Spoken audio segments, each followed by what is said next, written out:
Okay, so this is good angle, this is good angle. Alrighty. Alright, we'll just wait. Okay, it just turned 8 o'clock. Alright, so, yes, God. Hi, everybody. I'm Megan. This is my husband, Jonathan. This is our newborn baby, Justice. She's 7 weeks old. I am the CEO of Yes God Wellness. If you don't know me, Yes God Wellness is a holistic health company dedicated to the mind, body, spirit connection. My husband and I are gonna just talk about some questions we've been asked. If anyone has any questions that they would like to ask, please don't hesitate. For a little bit of background information on us, we met and started dating a few months after we met, and then from the day that we started dating until my husband proposed was about 3 weeks. And then we got married 6 months later, and we have a newborn baby daughter 6 months after that. So that being said, we do consider ourselves, I guess, attempting intentionally being a mindful relationship. By no means do we have all the answers, but we just want to speak to our own personal experience. And so one of the questions that we got was, how did we know that each other was the one? And so I guess I can go ahead and answer that first. Honestly, I didn't know at first, to be completely honest. When I first met Jonathan, I was like, oh God, no. I was like, this is not my type. Right. This is, no, I mean, we joke about this, but seriously, he was not my type. I was like, no.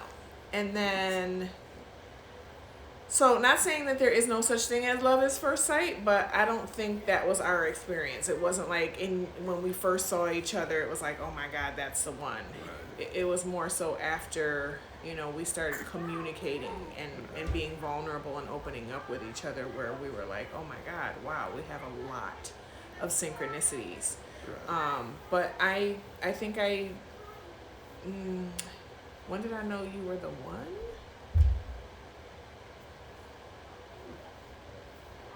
I don't know if there was a specific moment that I knew that. I feel like I was just like it was unfolding and I was discovering, and it was like more and more things were being revealed, and I was like, wow. But the one time that he did get my attention was when he asked me for my birthday and time that I was born.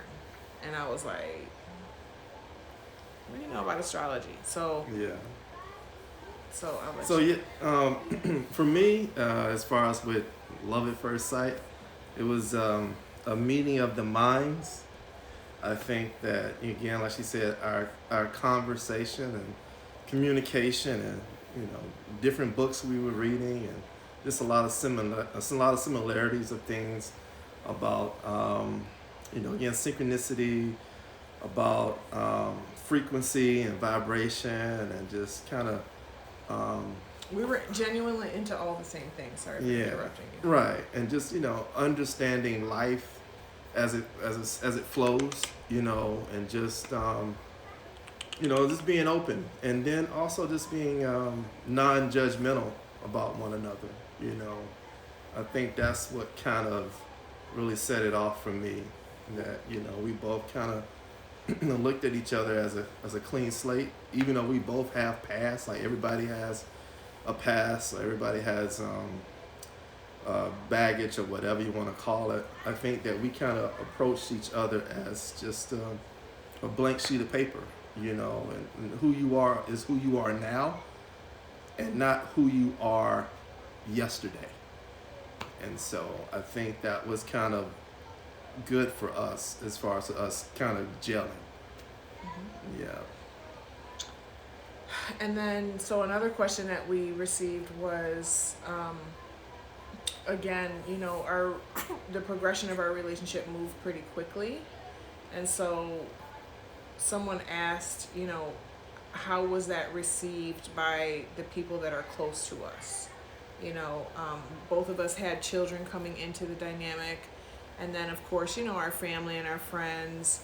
When you start dating someone and you're serious about them, you kind of introduce them to everyone. So, people want to know, how did we deal with people maybe feeling like things were moving too fast with us? Question. Yeah. For me, I after I proposed like 3 weeks later, we were up in New York in our hometown in Rochester, New York, and visiting her family and things like that. And then we actually went to Charlotte. I'm from Charlotte, North Carolina, to visit with my family. But I kind of reached out to my my homeboys. Good friends of mine I grew up with. Long time friends and guy friends I went out with, and I let them know. It was January. It was January of 2020, and I had called a lot of my guy friends, letting them know, hey, I just proposed to the woman of my dreams, and I'm getting married this year. So what did you say when they told you were crazy? I don't think, because I think you were there when I called them, but I don't think any of them were crazy. I think they were like, okay, John. I was going to say too, like, I feel like we didn't, I think the children, I think my older children were kind of like, Mom, like, that was the only kind of resistance that there was. But I think one of the synchronicities, one of the things that we have in common is that we both do what we want to do. And we, I know for me personally, I'll speak for me. I do what I want to do, and I make executive decisions easily. I'm not the type of person that kind of, I don't know, I don't ask people for permission when I make a decision about my own life. And so, everyone who knows me and cares about me knows that about me. So it was kind of like, okay, Megan, this is what Megan's doing now. We're just going to roll with it, And so I think that's important to, I think the question is important, but I think even more so, it's important to understand that you can't make decisions based off what other people think and what other people, reactions and responses are going to be to your life, because at the end of the day, ultimately, you have to live with your decisions. Your family and your friends, yes, they have to kind of vicariously experience your decisions, but you're the one that has to actually live with the consequences of your decisions. So, if you feel like you're ready for something, and you have people in your life that may not approve of it, or feel like okay, you're moving too fast, or you're moving too slow, or whatever the case may be. And this is not even about necessarily relationships. You have to still be, are you talking with us? She's doing good. You have to still be resolute in your decisions. You have to make choices that make you feel good. You can't live for other people. Yeah. You can't live for your parents. Excuse me, you can't live for your children. You can't live for anyone other than yourself, because at the end of the day, again, you're the one that's going to have to live with that decision. Yeah. For me, again, I asked her about when she was born.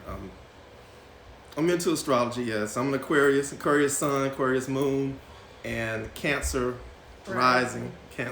So I'm a big time Aquarian, so I'm very free spirit, open mind, take risks, things like that. But one thing that happened when we were in Charlotte, we went to a basketball game to see the Charlotte Hornets play, and they had the Kiss Cam. And actually, I have a relative that plays in the NBA. He plays in the NBA.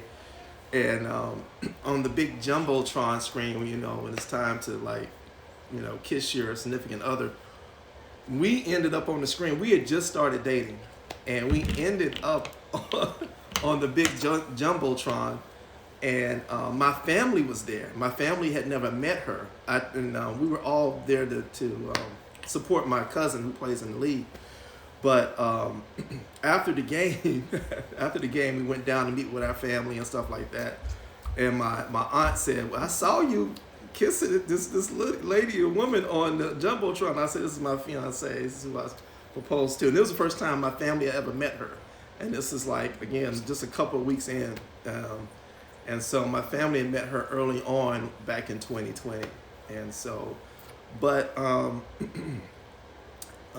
the moves that we made as far as making it that I made for me was this being a man, also being a man and just being able to make a decision about what you want in life, and that's pretty much what I kind of tell anyone as far as what you want to do, career wise, or like I say, buying a pair of shoes or getting some ice cream or whatever. It's about relationship.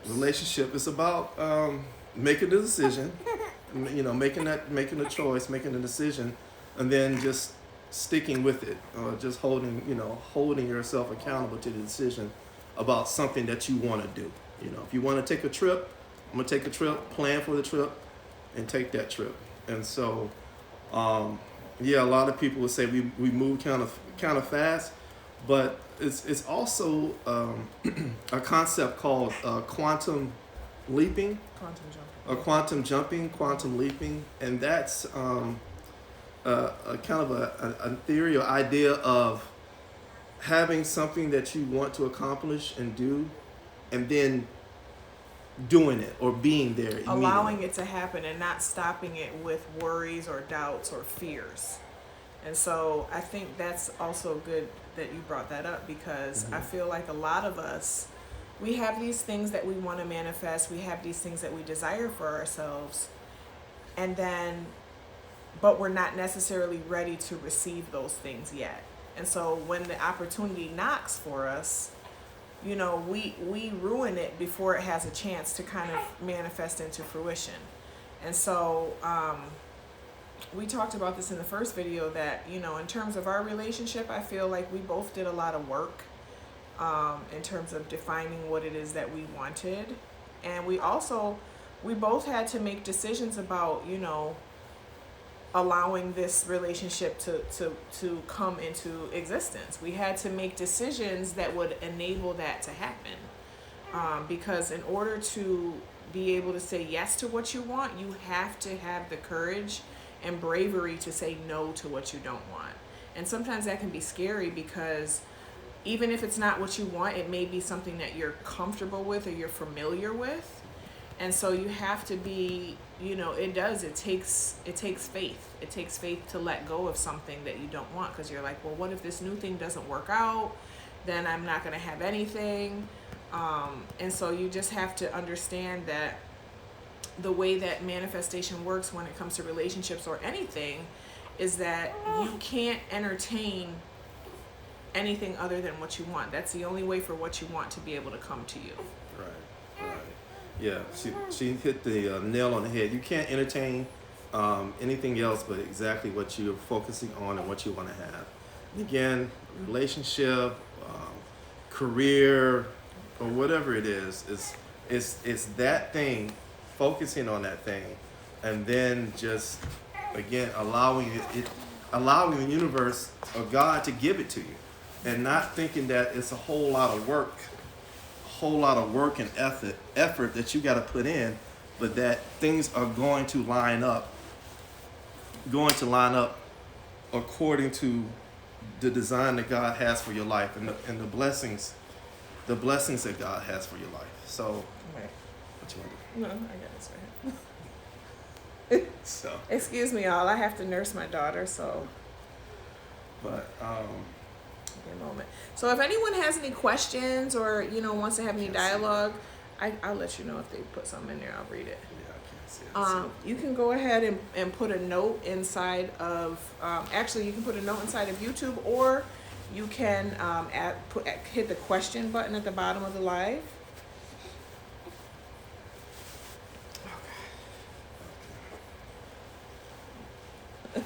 Okay.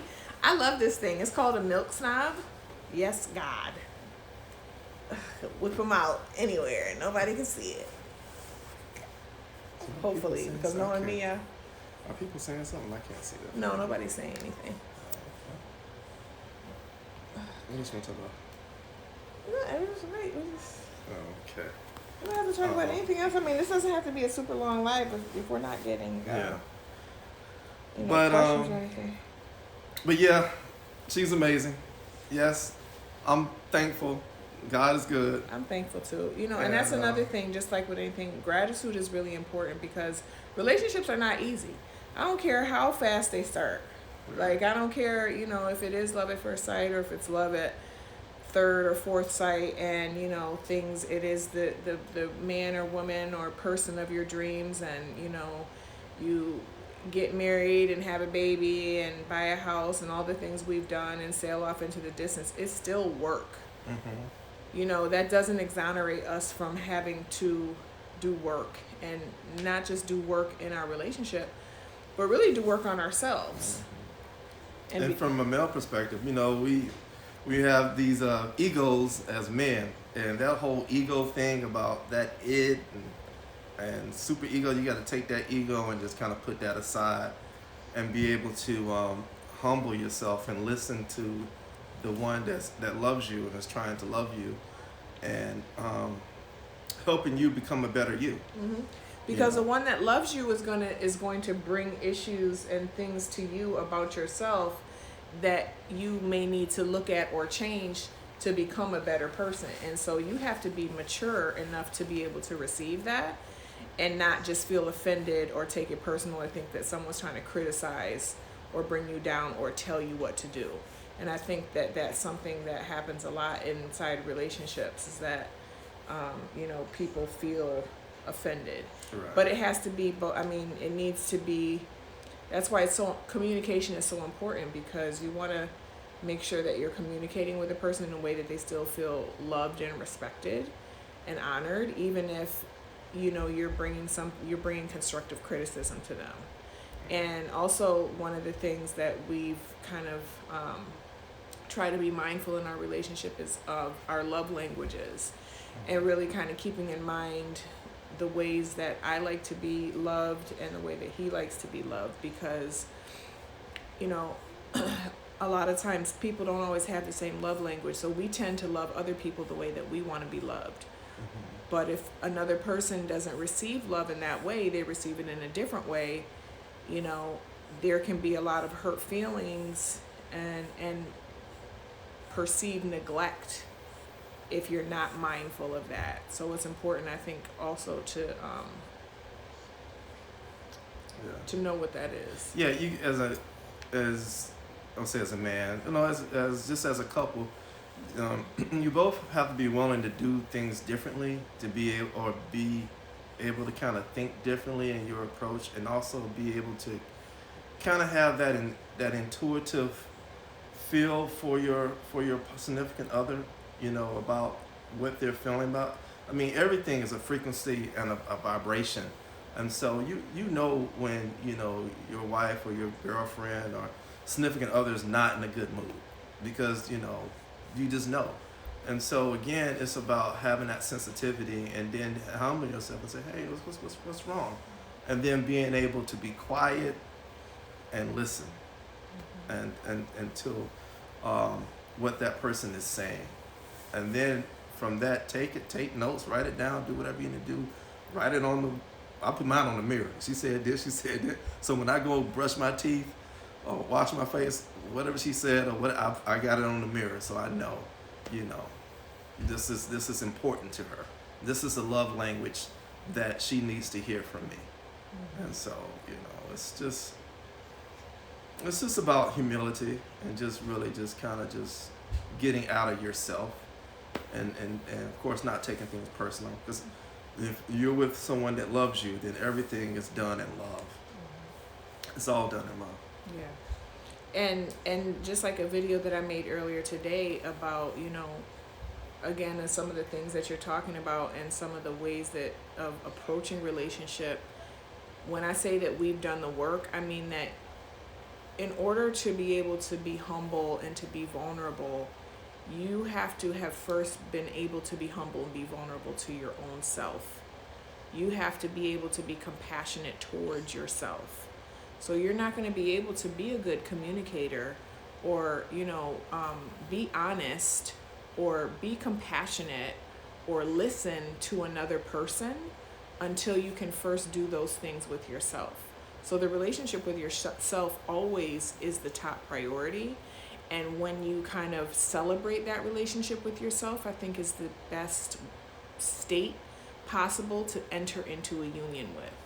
Because until you've worked out all those issues, they're going to come up in relationship. Who you are is going to come up in a relationship no matter what. So when you talk about toxic relationships, and this is something that I've had a lot of experience with, just understanding that, you know, I think it's easy for us to say, oh, I was with a toxic person, or that was a toxic relationship. But understand that if you were with a toxic person or you were in a toxic relationship, you were also toxic. Because you cannot be in any relationship that does not identify who you are. And I think that right there is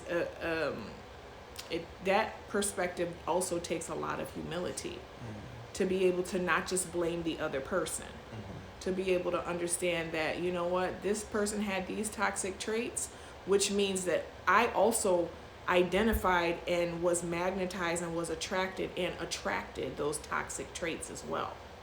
You know, I was codependent. I was, you know, had narcissistic tendencies, whatever the case is, whatever type of, you know, toxicity that you find as a theme in your life, you have to humble yourself enough to understand that you also embody those. Also, one thing I liked about my wife is that she would have love songs to herself, or she would be playing love songs. And I'm like, you playing this love song? And it was like, well, this is my love song to me. And I'm like, really? And also, you know, just having flowers, you know, that she would send flowers to herself and just do a lot of things that she would just do for herself. It wasn't necessarily that somebody was giving her flowers or anything. It was just the way she would love herself. And I'm like, wow, you know. And he was buying me, he hasn't bought me flowers in a while. But he was buying me flowers, because that is so true, that it's like a cliche saying, like, you teach other people how to treat you. But this is such a period in my life when I started my business, and, you know, I was single, and just kind of, I took the time to understand and really pay attention to what I like and what I enjoy and what I appreciate. What type of foods do I really enjoy, like to eat? What type of environment do I like to be in? What type of music do I like to listen to? And I gave those things to myself. I didn't wait for someone else to do it for me. I didn't wait for, you know, a guy to give me flowers. If I see flowers in a store and I like them, I'm going to have them so I can see them every day, so I can wake up to them. If I like a certain dessert from a certain place, I'm going to take myself, I'm going to go sit down, or I'm not going to sit down, I'm going to go get that dessert. You know, I don't need someone else's presence to enjoy myself, to get to know myself, to get to understand the things that make me tick. And so when you take the time to really kind of date yourself and fall in love with yourself, you then become really magnetic to other people. And so, you know, again, when he came in my life and he kind of was observing me and the way that I had, you know, kind of set my life up, it was like, okay, there's a standard I have to hold up to here, because this is the only thing she's going to tolerate, basically.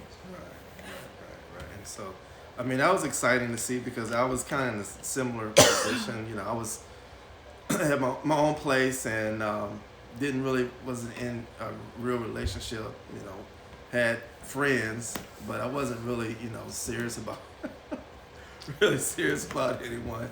But I was serious about making a change in my life and having something more than just a friend, and having someone that I could, my term is to build with. And so that was kind of my personal objective. I wasn't necessarily looking, you know, but I was open to the universe for you know, God to bless me. And so, you know, I had gotten really good about just being by myself, you know, and not necessarily having to have a relationship. And so, you know, with that, I think that's how she ended up appearing and coming to my life, because I I had gotten good about being by myself, and I Yeah. think that's really important. Yeah. Yeah. And I too, so like, you know, I've heard people say like, oh, as soon as I stopped looking for a relationship, that's when I found one. And so my experience with that was that it wasn't that I didn't want to be in a committed relationship. It was that I was okay with not having it. So, you know, I feel like I defined to God, you know, hey, this is what I ideally would like. But the thing is like,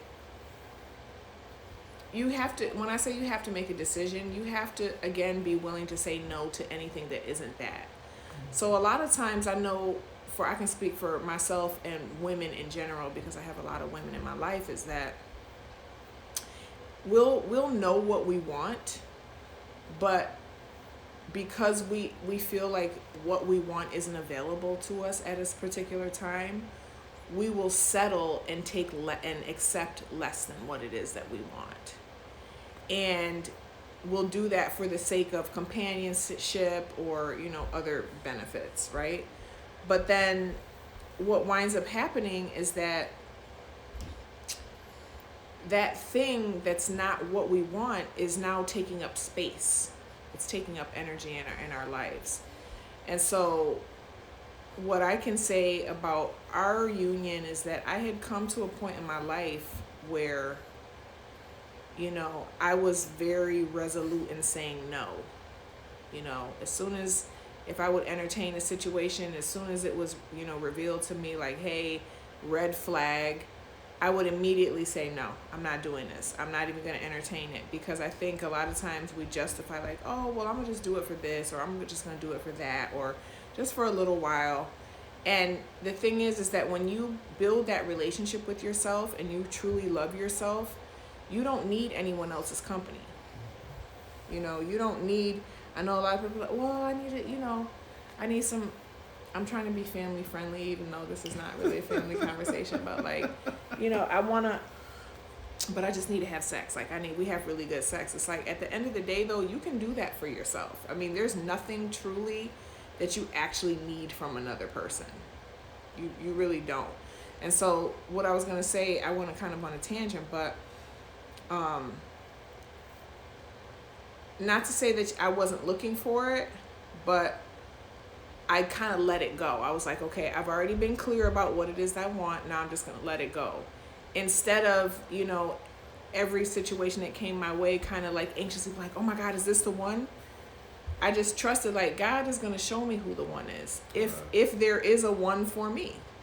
If there is a one for me. So I've already come to terms with maybe there isn't a one for me. And maybe I'm just going to spend the rest of my life being happy with myself. And really being okay with that, you know. And I think it's important to be okay with that, because a lot of times it's like we say we're okay with that, but we're not. But we're still like anxiously kind of like finding or trying to find a reason to hold on to anything that may come our way, that may have an inklings of the one. Right. Yeah, it's almost like you know, you go into a restaurant and you place an order, you got a menu, you know, and you got a favorite dish. I mean, you kind of know what you like. I mean, you know what you want on that menu, and but you thinking about trying something else, but you know what you like. It is nothing wrong with it.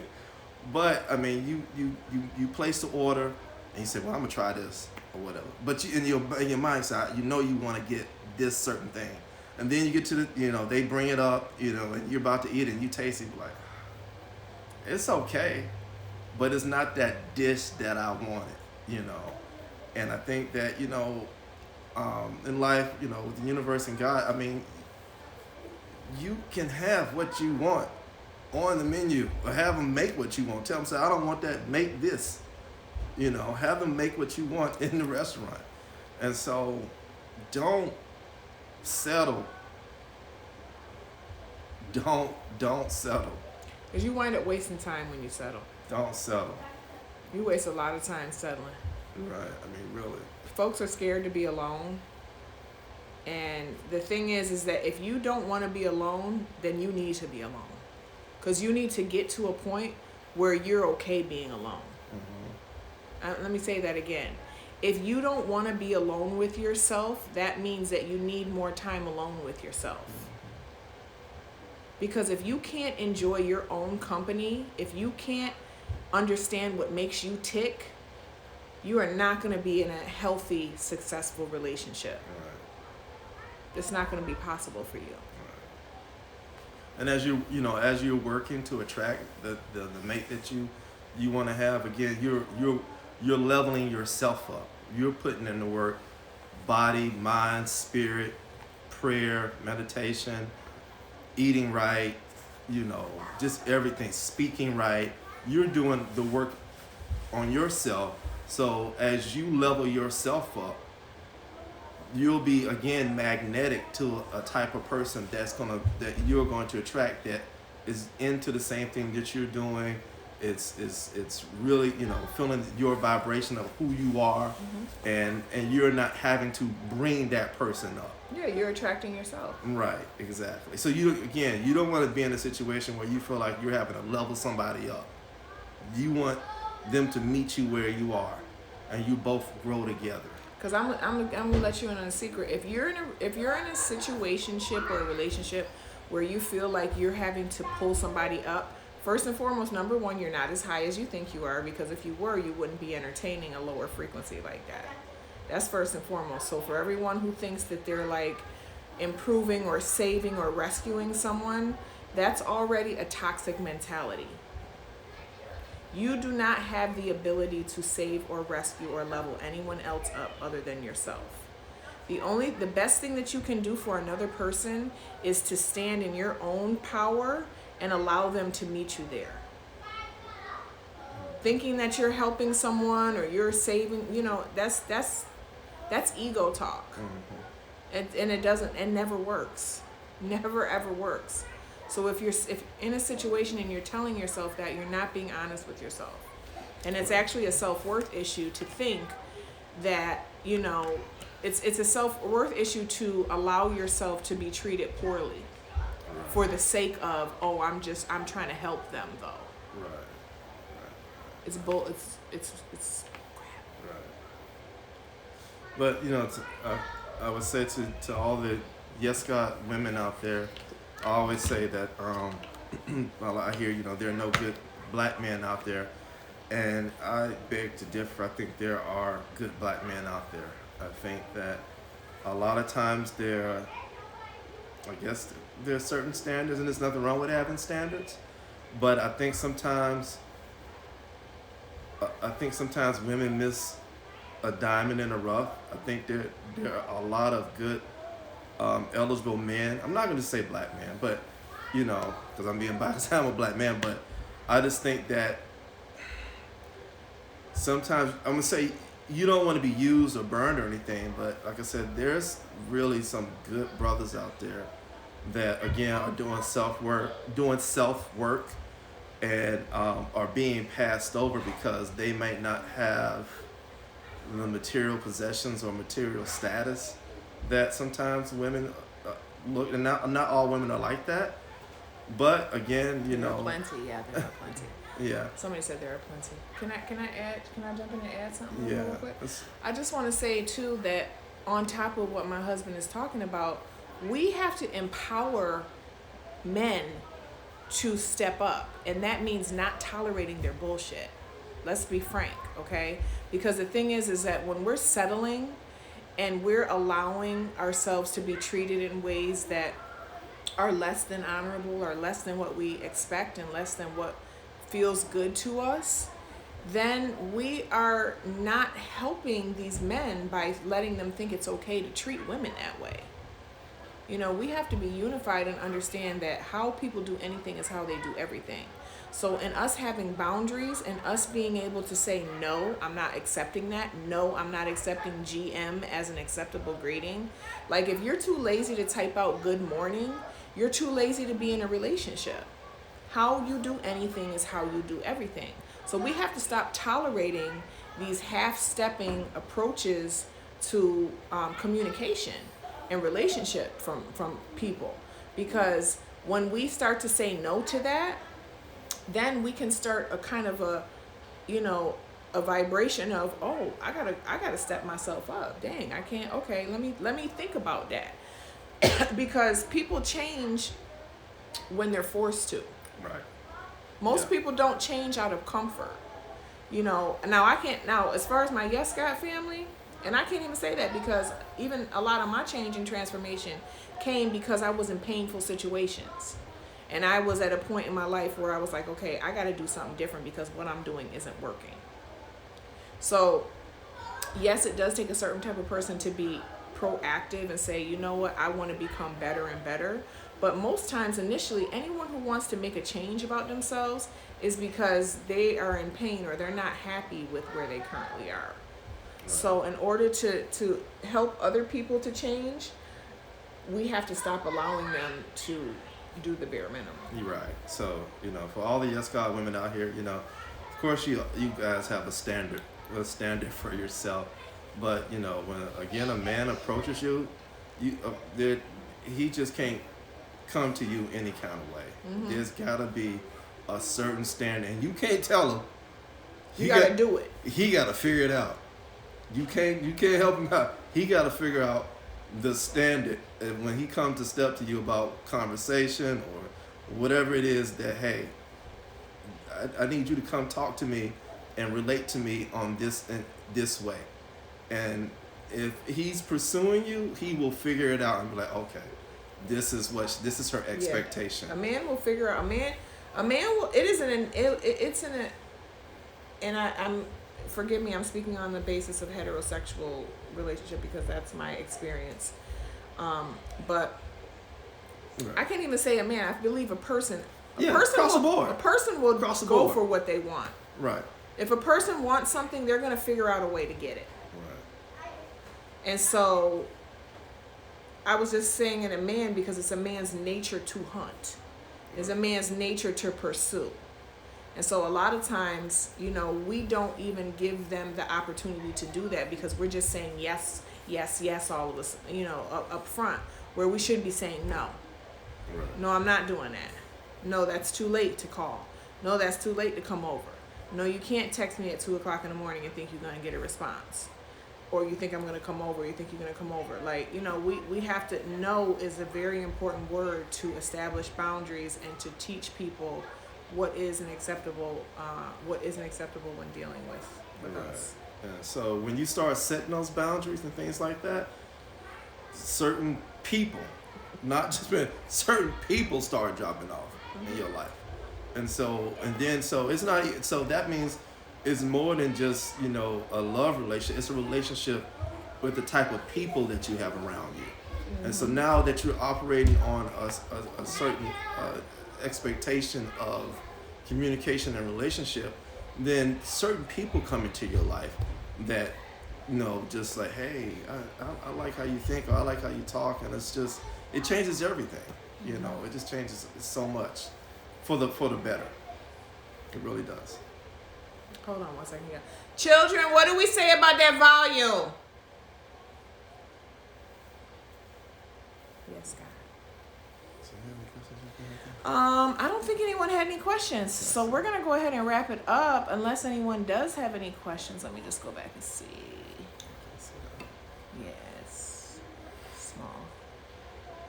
Yeah, I don't see any questions. Nobody submitted any questions. Nope, I don't see any questions submitted. So anyways, thank you all for spending a couple minutes with us tonight.